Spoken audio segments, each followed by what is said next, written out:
নমস্কাৰ এই মুহূৰ্তত আহি পৰিছে ৰাতিপুৱাৰ কেইবাটাও গুৰুত্বপূৰ্ণ খবৰ। আজি 22 জুলাই অসমৰ লগতে ভাৰতৰ বিভিন্ন প্ৰান্তৰ পৰা ৰাতিপুৱাৰ কেইবাটাও খবৰ আহি পৰিছে। এই মুহূৰ্তত জনাই আছো এটা গুৰুত্বপূৰ্ণ খবৰ। প্ৰধানমন্ত্ৰীৰ বাসভৱনৰ সন্মুখতেই প্ৰতিবাদ কৰি থকা ৰাহুল গান্ধীক প্ৰিয়ংকা গান্ধী সহ কংগ্ৰেছৰ শীৰ্ষ নেতৃত্ব আটক হৈছে।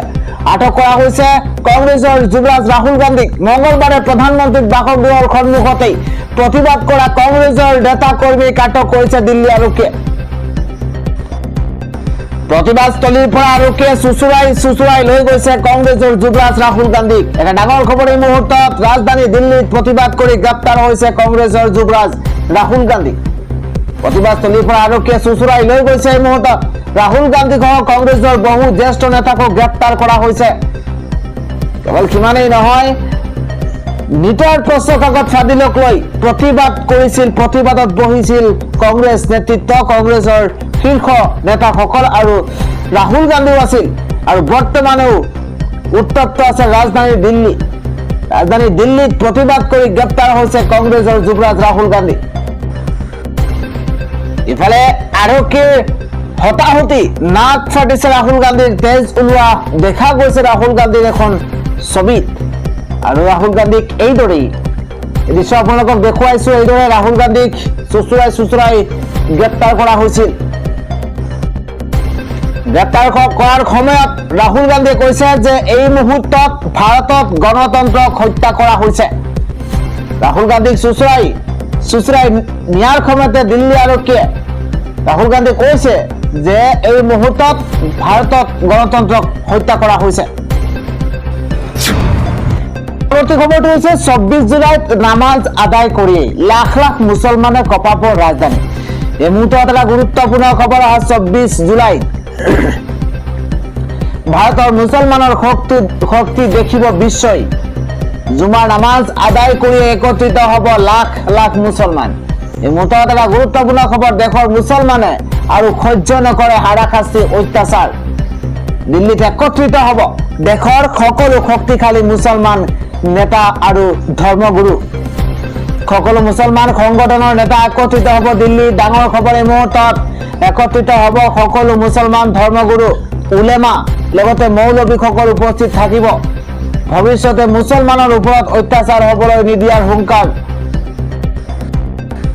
মছজিদ, মাদ্ৰাছাত চলা বুলডোজাৰ একশ্যনৰ বিৰুদ্ধে হব সিদ্ধান্ত। বৈঠকত বহিব সকলো মুছলমান সংগঠনৰ নেতা, ধৰ্মগুৰু। বৈঠকত বহিব সকলো মুছলমান সংগঠনৰ নেতা, ধৰ্মগুৰু। মুছলমানক হাৰাশাস্তি নকৰিবলৈ চৰকাৰলৈ প্ৰেৰণ কৰা হব বিশেষ দাবী। কেৱল মুছলমানক টাৰ্গেট কৰি চৰকাৰে ল'ব নোৱাৰিব সিদ্ধান্ত। ভাৰতৰ মুছলমান দুৰ্বল নহয় বুলি চৰকাৰক সকিয়নি। এবাৰ 24 জুলাইত দিল্লীত একত্ৰিত হব মুছলমান সকল। আৰু 24 জুলাইত মৌলানাসকল একত্ৰিত হব। আজমেৰ শ্বৰীফ দৰগাহৰ প্ৰাক্তন সম্পাদক সৈয়দ খৰৱাৰ সৃষ্টিৰ ঘোষণা। আন এটা খবৰ হৈছে ৰাজ্যৰ বিভিন্ন প্ৰান্তত বানে কাল ৰূপ ধাৰণ কৰিছে। এইবাৰ অতি ভয়াৱহ হৈছে উজনিৰ বান পৰিস্থিতি। দিচাং নৈৰ খুঁটে উঠুৱাই লৈ গৈছে গড়কাপ্তানিৰ পথ। এইদৰে এক ভয়ংকৰ ৰূপ ধাৰণ কৰিছে। পথ ছিগি যোৱাৰ পিছতে মৰাণ, জজলি, কচু পথাৰৰ পৰা আৰম্ভ কৰি ডবা, লেচাহাবিত লগতে বিভিন্ন প্ৰান্তত বানৰ প্ৰকোপ বৃদ্ধি পোৱাৰ আশংকা প্ৰকাশ কৰা হৈছে। পৰৱৰ্তী খবৰটো হৈছে বান বিভীষিকাৰ মাজতে আকৌ ভাঙিছে মথাউৰি। উজনিত বান বিভীষিকাৰ মাজতে আকৌ মথাউৰি ছিঙাৰ খবৰ। বিভিন্ন প্ৰান্তত কাল ৰূপ ধাৰণ কৰিছে। দিচাং নৈৰ খুঁটে উঠুৱাই দিছে মথাউৰি। চৰাইদেউত যিকোনো মুহূৰ্ততে সৃষ্টি হ'ব পাৰে ভয়ংকৰ পৰিস্থিতিত।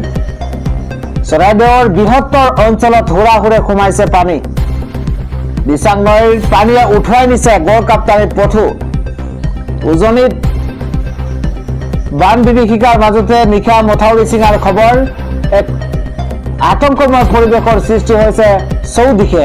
আৰু চৰাইদেউ যিকোনো মুহূৰ্ততে সৃষ্টি হ'ব পাৰে বানৰ বিভীষিকা। ইফালে বান পৰিস্থিতিৰ মাজতে, প্ৰচণ্ড বানৰ মাজতে আকৌ এটা বেয়া খবৰ।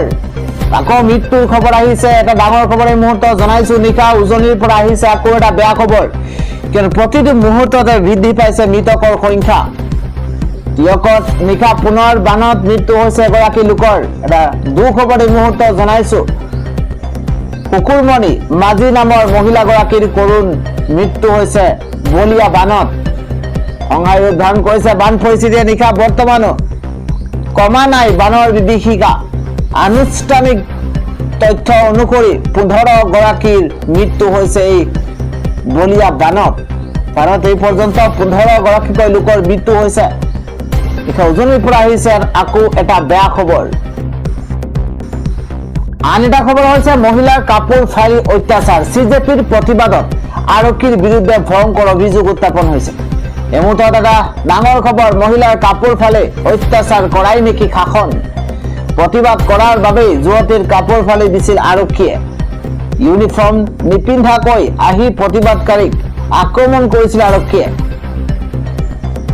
নেম প্লেট আঁতৰাই লৈছিল আক্ৰমণকাৰী আৰক্ষীয়ে অভিযোগ উত্থাপন হৈছে গুণ্ডাৰ দৰে ভয়ংকৰ আক্ৰমণ কৰিছিল মহিলাৰ ওপৰত যন্ত্ৰৰ মন্ত্ৰত সিজেপিৰ প্ৰতিবাদৰ পিছতে আৰক্ষীৰ বিৰুদ্ধে ভয়ংকৰ অভিযোগ উত্থাপন হৈছে প্ৰতিবাদকাৰী মহিলা যুৱতীয়ে দিছে ঘটনাৰ শিহৰণকাৰী বৰ্ণনা আৰু তাৰ পাছতে চৌদিশে লাগিছে উত্তপ্ত পৰিস্থিতিৰ মহিলাৰ কাপোৰ ফালি অত্যাচাৰ কৰাই নেকি শাসন প্ৰশ্ন উত্থাপন হৈছে প্ৰতিবাদ কৰাৰ বাবে যুৱতীৰ কাপোৰ ফালি দিছিল আৰক্ষী আৰু তাৰ পাছতে ইউনিফৰ্ম নিপিন্ধাকৈ আহি প্ৰতিবাদকাৰীক আক্ৰমণ কৰিছিল আৰক্ষীয়ে ভিন্ন প্ৰান্ত জলমগ্ন আন এটা খবৰ এই মুহূৰ্তত জনাইছো জলমগ্ন এটা দৃশ্য আমি আপোনালোকক দেখুৱাইছো চাওক কিদৰে ঘৰৰ টিনপাত আৰু টিনপাতৰ এক প্ৰকাৰৰ ওপৰেদি পানী বাগৰা পৰিলক্ষিত হৈছে অনুমান কৰক কিদৰে ৰাজ্যত বানৰ বিভীষিকা এই পৰ্যন্ত 20 গৰাকীকৈ লোকৰ মৃত্যুৰ খবৰ আহি পৰিছে জলমগ্ন হৈ পৰিছে 800ৰো অধিক গাঁও 3 দিন পৰ্যন্ত 16খন জিলা এতিয়া বানৰ খবৰত 16খন জিলা এই মুহূৰ্তত বানৰ খবৰত আছে আৰু এই মুহূৰ্তত সেই গাঁওবোৰৰ দৃশ্য আমি আপোনালোকৰ স্ক্ৰীনত প্ৰত্যক্ষ কৰিছে এইদৰেই কাল উদ্ধাৰণ কৰিছে আৰু তাৰ পাছতে এতিয়াও যেন বানৰ বিভীষিকা কমা নাই হুৰে বৃদ্ধি পোৱাৰ আশংকাও প্ৰকাশ কৰা হৈছে পৰৱৰ্তী খবৰটো হৈছে ৰাহুল গান্ধীক আটক কৰাৰ পাছতে এইদৰে প্ৰতিবাদত উত্তপ্ত হৈ পৰিছে দিল্লীত ৰাহুল গান্ধী সহ বিৰোধী সাংসদসকলক আটক কৰাৰ পাছতে গুৱাহাটীত প্ৰতিবাদ কংগ্ৰেছ বিধায়িনী দলৰ এইদৰে গুৱাহাটীৰ দৃশ্য আমি আপোনালোকক দেখুৱাইছো এইদৰে প্ৰতিবাদ সাব্যস্ত কৰিছে ইফালে দিল্লীৰ সিজেপিৰ প্ৰতিবাদত বিয়পি পৰিছে দেশৰ প্ৰান্তে প্ৰান্তে দিল্লীৰ সমান্তৰালকৈ উত্তৰাখণ্ডত সচিবালয় ঘেৰাও কৰিছে প্ৰতিবাদ কক্ৰোচ জনতা পাৰ্টিয়ে প্ৰতিবাদ সাব্যস্ত কৰিছে দিল্লীৰ সিজেপিৰ প্ৰতিবাদ বিয়পি পৰিছে এতিয়া দেশৰ বিভিন্ন প্ৰান্তত পৰৱৰ্তী খবৰটো হৈছে প্ৰথমে এই কেইজন ব্যক্তিলৈ আপুনি ভালদৰে মন কৰক বানত উঠি গৈছে এই ব্যক্তি কেইগৰাকী আমি সবিশেষ আপোনালোকক দেখুৱাইছো প্ৰথমে চেহেৰা কেইটা দেখুৱাইছো এই ব্যক্তিগৰাকী এটা দুখবৰ বুলি ক'ব লাগিব এই ব্যক্তিসকল বানত উঠি গৈছে এক দুখবৰ এই মুহূৰ্তত আমি আপোনালোকক জনাইছো চৰাইদেউত বানত উঠি গৈছে এইসকল ব্যক্তি কিদৰে পৰিস্থিতিৰ সৃষ্টি হৈছে সবিশেষ তথ্য জনাইছো অধিক জটিল হৈ পৰিছে বান পৰিস্থিতি আৰু বান পৰিস্থিতিৰ মাজতে চৰাইদেউত সংঘটিত এক চাঞ্চল্যকৰ ঘটনা অবেপৰীয়া গাঁৱত বানপানীত একেটা পৰিয়ালৰ 4 গৰাকী সদস্যৰ নিৰুদ্দেশ হোৱাৰ খবৰ জানিব পৰা মতে চৰাইদেউৰ এঙাপুখুৰী আৰক্ষী থানাৰ অন্তৰ্গত লাকুবা অভয়পুৰীয়া গাঁৱত সোমবাৰে নিশা হঠাতে অহা বাঢ়নী পানীয়ে গাঁওখন প্লাবিত কৰিছে গাঁওখনৰ ৰোহিণী দুৱৰাৰ বাসগৃহতো পানী সোমোৱাত পৰিয়ালটোৰ সদস্যসকলে ওখ ঠাইত আশ্ৰয় বিচাৰি ওলাই আহোঁতে পথৰ ওপৰেদি বৈ অহা পানীৰ কোবাল খোঁটত পত্নী টুটুমণি দুৱৰা আৰু কন্যা বিদিশা দুৱৰা উঠি গৈছে ইফালে ঘটনাৰ খবৰ লাভ কৰি 2 পুত্ৰ বিদ্যুৎ দুৱৰা আৰু বিপ্লৱ দুৱৰাই পানীত নামি বিচাৰিবলৈ চেষ্টা কৰে যদিও দুয়োকে খুঁটে উঠুৱাই লৈ গৈছে নিশা প্ৰায় 7মান বজাত সংঘটিত হৈছে এই ভয়ংকৰ ঘটনা। লগে লগে পৰিয়ালৰ লোকে জিলা প্ৰশাসনে দিয়া হেল্পলাইন নম্বৰলৈ ফোন কৰে যদিও কোনো সঁহাৰি লাভ নকৰাৰ অভিযোগ উত্থাপন হৈছে। আৰু ইয়াৰ পাছতেই চৰাইদেউ জিলা আয়ুক্ত ডক্টৰ নেহা যাদৱক ফোন যোগে অৱগত কৰাত উদ্ধাৰকাৰী দল পঠিয়াব বুলি আশ্বাস প্ৰদান কৰিছে। গাঁওখনৰ একে পৰিয়ালৰে 4গৰাকী সদস্যৰ বাসনি পানীত নিৰুদ্দেশ হোৱা ঘটনাই এতিয়া অঞ্চলটোত তীব্ৰ চাঞ্চল্যৰ সৃষ্টি কৰিছে। আগবাঢ়িছো পৰৱৰ্তী খবৰ। সোনম ৱাংচুকক মেদান্তা হস্পিটেললৈ স্থানান্তৰৰ অনুমতি দিছে এই মুহূৰ্তত দিল্লী উচ্চ ন্যায়ালয়ে। শাৰীৰিকভাৱে স্বাস্থ্যৰ অৱনতি ঘটাত এতিয়া সোনম ৱাংচুকক মেদান্তা হস্পিটেললৈ স্থানান্তৰৰ অনুমতি দিছে দিল্লী উচ্চ ন্যায়ালয়ে। পত্নীৰ আবেদনৰ পাছতে আদালতৰ এই নিৰ্দেশ। আদালতৰ তৰফৰ পৰা মেদান্তা হস্পিটেললৈ স্থানান্তৰৰ অনুমতি দিছে দিল্লী উচ্চ ন্যায়ালয়ে। দীৰ্ঘদিন ধৰি অনশন কৰি থকাৰ ফলত স্বাস্থ্যৰ অৱনতি ঘটাৰ পিছতে যন্ত্ৰৰ মন্ত্ৰৰ পৰা আৰক্ষীয়ে তেওঁক আঁতৰাই সফদৰজং হস্পিটেলত ভৰ্তি কৰাইছিল। মঙলবাৰে এই সন্দৰ্ভত শুনানি গ্ৰহণ কৰি দিল্লী উচ্চ ন্যায়ালয়ে কয় যে ৱাংচুকক মেদান্তা হস্পিটেললৈ স্থানান্তৰ কৰা হ'ব আৰু তাত চিকিৎসকৰ এক বিশেষ পেনেলে তেওঁৰ চিকিৎসাৰ দায়িত্ব ল'ব। ন্যায়ালয়ে লগতে নিৰ্দেশ দিয়ে যে সফদৰজং হস্পিটেলত ইতিমধ্যে সম্পন্ন হোৱা সকলো চিকিৎসা নথি পৰীক্ষাৰ প্ৰতিবেদন আৰু আন তথ্য মেদান্তা হস্পিটেলত প্ৰদান কৰিব লাগিব।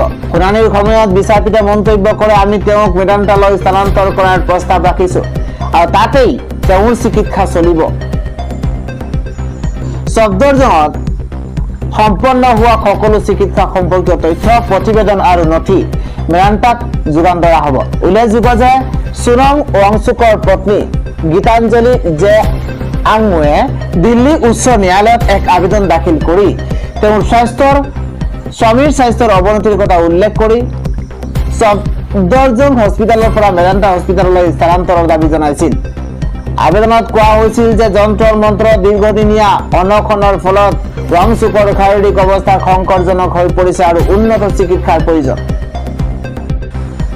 আন এটা খবৰ, এই দৃশ্যলৈ প্ৰথমে আপুনি মন কৰক। এই দৃশ্য হৈছে ডবকাৰ কিছু প্ৰান্ততেই এইদৰে বানে সংহাৰী ৰূপ ধাৰণ কৰিছে। এইদৰে মূল পথৰ ওপৰেৰে পানী কিদৰে বাগৰিছে দৃশ্য চাওক।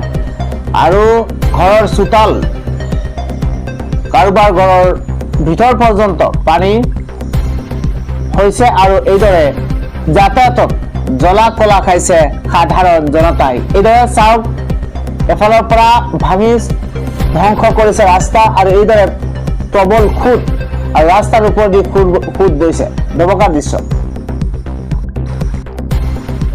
আন এটা খবৰ হৈছে আৰক্ষীয়ে অৱশেষত মুকলি কৰি দিছে ৰাহুল গান্ধী আৰু প্ৰিয়ংকাক। প্ৰতিবাদস্থলীৰ পৰা দিল্লী আৰক্ষীয়ে আটক কৰাৰ কেইঘণ্টামানৰ পাছতে কংগ্ৰেছৰ নেতা ৰাহুল গান্ধী আৰু দলৰ সাধাৰণ সম্পাদক প্ৰিয়ংকা গান্ধী ৱাদ্ৰাক মুকলি কৰি দিছে। ডাঙৰ খবৰ এই মুহূৰ্তত জনাইছো। প্ৰতিবাদস্থলীৰ পৰা দিল্লী আৰক্ষীয়ে আটক কৰিছিল আৰু মাত্ৰ কেইটামান ঘণ্টাৰ পাছতে কংগ্ৰেছ নেতা ৰাহুল গান্ধী আৰু দলৰ সাধাৰণ সম্পাদক প্ৰিয়ংকা গান্ধী ৱাদ্ৰাক মুকলি কৰি দিছে। কংগ্ৰেছে দিল্লীত হ'বলগীয়া ধৰ্ণা কাৰ্যসূচী ইয়াৰ পাছতে বাতিল কৰিছে বুলি খবৰ আহিছে। উল্লেখযোগ্য যে দিল্লী আৰক্ষীৰ মুখ্য কাৰ্যালয়ৰ সন্মুখতে ধৰ্ণা দিয়াৰ কথা আছিল কংগ্ৰেছে। ইফালে ৰাজধানী দিল্লীৰ বিজয় চক আৰু ৰাষ্ট্ৰপতি ভৱনৰ সমীপৱৰ্তী অঞ্চলসমূহত আৰক্ষীয়ে নিৰাপত্তাৰ খাতিৰত 144 ধাৰা জাৰি কৰিছিল। আৰক্ষীৰ মতে পদযাত্ৰা আৰু প্ৰতিবাদৰ বাবে কোনো পূৰ্ব অনুমতি দিয়া হোৱা নাছিল। পৰিস্থিতি নিয়ন্ত্ৰণৰ বাবে আৰক্ষীয়ে ৰাহুল গান্ধী আৰু প্ৰিয়ংকা গান্ধীৰ লগতে কেইবাজনো সাংসদক সাময়িকভাৱে আটক কৰা হৈছিল বুলি আৰক্ষীয়ে সদৰি কৰিছে।